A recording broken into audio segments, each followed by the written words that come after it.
Wir versuchen in Medienkunst Kreativität und Kunst zu vermitteln über digitale Medien. Der Schwerpunkt ist wirklich Fotografie, Film und die Bildbearbeitung. Gerade im filmischen oder im fotografischen ist das Interesse groß bei Kindern. Wir haben dieses Jahr 2 Projekte. Einmal einen Wolfsfilm. Die Schüler wollten einen Film über den Wolf drehen. Das ist ja auch ein großes Thema in den Medien. Video, Grafik, Tonaufnahmen haben wir mit Creative Cloud bearbeitet von Adobe.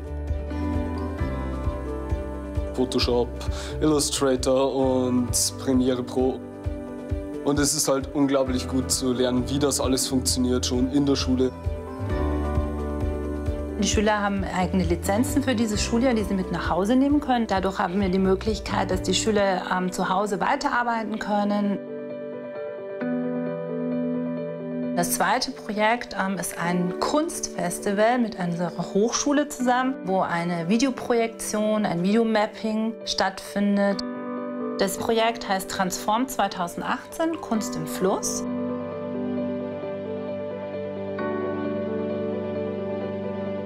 Unser Ziel ist, dass wir so eine kreative Zusammenstellung aus realen Dingen und so irrealen Zeichnungen erstellen. Das wird dann auf unser Riesenboot quasi projiziert. Unser Modell hat ungefähr 50 cm, 1 Meter Größe und das Original 10 Meter. Es werden Masken erstellt und auf diesen einzelnen Flächen werden dann Videos eingearbeitet, die dann ineinander überfließen. Ich kümmere mich zurzeit um so Sachen wie Explosionen oder Blitze. Ich mache meine Animationen eigentlich hauptsächlich in After Effects.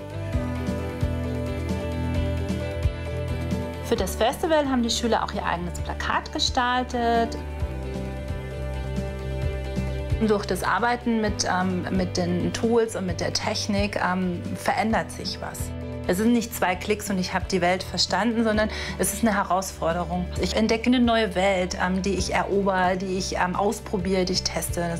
Die Vielfältigkeit der Aufgaben, die diese Projekte herausfordern, fördert die Kreativität, die Neugier, die Teamfähigkeit, Leidenschaft. Das sind Kenntnisse, die die jungen Menschen später in ihrem Berufsleben wunderbar anwenden können. Und das Arbeiten mit den Werkzeugen macht echt Spaß.